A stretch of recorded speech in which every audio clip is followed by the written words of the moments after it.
Hello traders and welcome to another video review. Today is Monday, July 11th, 2022. Let's take a look at the Forex calendar on this very early Monday morning. So what do we have here on Monday? Some data had been published overnight, like electronic card retail sales from New Zealand. As you can see, it dropped from 1.8% to 0.1%, very big drop in electronic card retail sales in New Zealand. We got a speech from Bank of Japan Governor Kuroda, so we will definitely take a look at the Japanese yen. At noon, we got Eurogroup meetings from the Eurozone, of course. We just finished the G7 meeting, G7 summit, and Eurogroup is meeting this week again, so it will be interesting to see what they will have to say. Key event of today, Bank of England Governor Bailey will give a speech at 4:15. As we remember, the recent Prime Minister of the UK, Boris Johnson, has resigned. So right now we have a little bit of a political turmoil in England. So it will be interesting to take a look at the British pound related pairs as well. 6:30 in the afternoon, German Buba President Joachim Nagel will give a speech, and at the end of the day we have a speech from the FOMC member Williams, of course, from the US. So as you can see, there isn't any important economic recess today. We got only speeches in this very Monday morning, so there might not be that many triggers for various cryptocurrency and currency pairs. However, we should take a look at the at some pairs. I think we should start with the Japanese yen because of the Governor Kuroda recent speech, and then we will go with the flow today. So let's take a look at the US dollar to the Japanese yen first. Daily time frame chart of the US dollar to the Japanese yen is showing us a very strong uptrend that has been continued for a few months, accordingly, for a very long time, but for a few months. And recently we just made, after the speech, a new higher high. The high was made at 137.28, which is kind of interesting because this is the level that was made on a very low momentum. This momentum is strong, this momentum is positive. However, compared to the previous level, like 125, last high 131, or even 133.52. So those highs were made with the momentum on the extremely overbought side, right? The levels of like 87 or even 80, 86, 87, 82. So this recent high is made on the lowest momentum since let me just take a look, since, let's say, the end of the March this year. So it's very interesting to see this kind of price action going on. It's a clear bearish divergence, so I will just remind you that this is a clear bearish divergence, multi-month bearish divergence. We are above 55, 100 and 200 days moving average. Of course, these averages are now 126, 120 and 131, so there's plenty of room to drop. And the key technical support that will definitely inform the market that the uptrend is done is 126.34. So right now it looks like we are going higher. All of these pin bars here that have as you can see, very long down shadows are very interesting. It means that the market is being supported by bulls, and it wants to go higher. It simply wants to go higher. So we shouldn't be standing on the way of this very strongly trending market. So if we are looking at the US dollar to the Japanese yen, let's now take a look at the US dollar itself. What is going on here? There is something interesting on this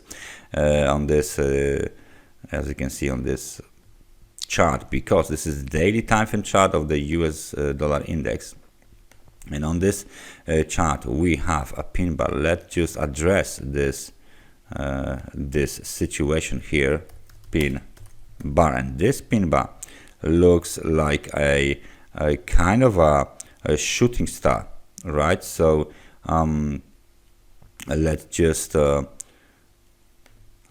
say that this might be considered as a shooting star into the negative divergence formed, of course, on the US dollar index. The next technical support is seen at the level of 105.78 and then 105.02. However, we need a confirmation. What I mean is, we need this bar to be inside bar. That's today's bar. So this must be inside bar or red candle. Then we have a confirmation of a pullback coming here. However, this kind of a strong signal, this kind of a pin bar, is very often connected with something that might happen at the end of the trend. So that's just the information that maybe the uptrend is done, but we don't know what degree uptrend is done. Is it the newest one or the oldest one? Okay, so that's a very strong signal. So for some reason, at the highs of 106.78, we have the supply coming, and it coming strongly. So please keep an eye on the US dollar index. It might be just before the market will do some sort of the correction. As you can see, the recent correction, if we measure it, the last correction was minus 3.5%, let's say minus 3.5%, and the previous one, as you can see here, for example, was around the level of 103.54, and that was 226. So this one might be even bigger than the previous two corrections. So that's the US dollar index. Let's take a look at the gold today, spot gold market. What is going on the spot gold market? And it's clear to see that we have this is 200 so 55 and 100 days moving average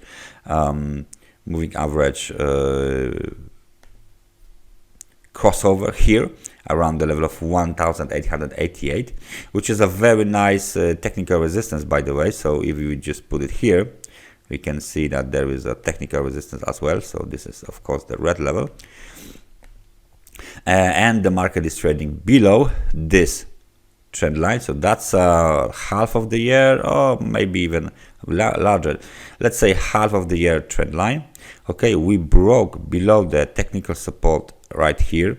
We might have another technical now of course it will be resistance. So we have the zone between 1780 1787 $7 zone. We broke below the zone, then again we broke below this level 1753. So now this is the resistance as well, and we are digging lower. The momentum is already very low, extremely oversold market conditions. However, if we want to consider these levels as the bottom, we might take into the account 1722, which is the technical support. Very important technical support from the last year, September, last day of the September. All right, so it looks like we need to hit this level before any kind of a pullback will be made, and moreover, even with a pullback, we are still below the nearest technical resistance and then the zone. So let's put the blue arrow here. This is the zone. If you want to keep the downtrend, we can't trade above the zone, so we can't break it. And of course, trend line and technical and moving average levels. So it looks like the gold is trending lower. What is going on the Bitcoin then? So very interesting situation on the Bitcoin. Let's just zoom in a little bit here, and expand this chart. As you can see, we got 3 sets of the pin bar here, and just recently we are going lower. We are going towards we are going below 20,847. It was a technical support. Right now it doesn't matter anymore. The recent low was made at 20,426, and it looks like we are going lower towards the lower channel line, because this is kind of a corrective channel. All of these movements here are in 3 waves. And if we break out of this channel, if we break below, let's say 19,000, then of course test of the 18,640, and then the low from the middle of the June might be happen 17,600. So the outlook remains bearish. As you can see, perfect hit of the level of 50. Even if we adjust our RSI level over the 50, this is the neutral level that separates negative sentiment from the positive sentiment, or negative momentum from the positive momentum.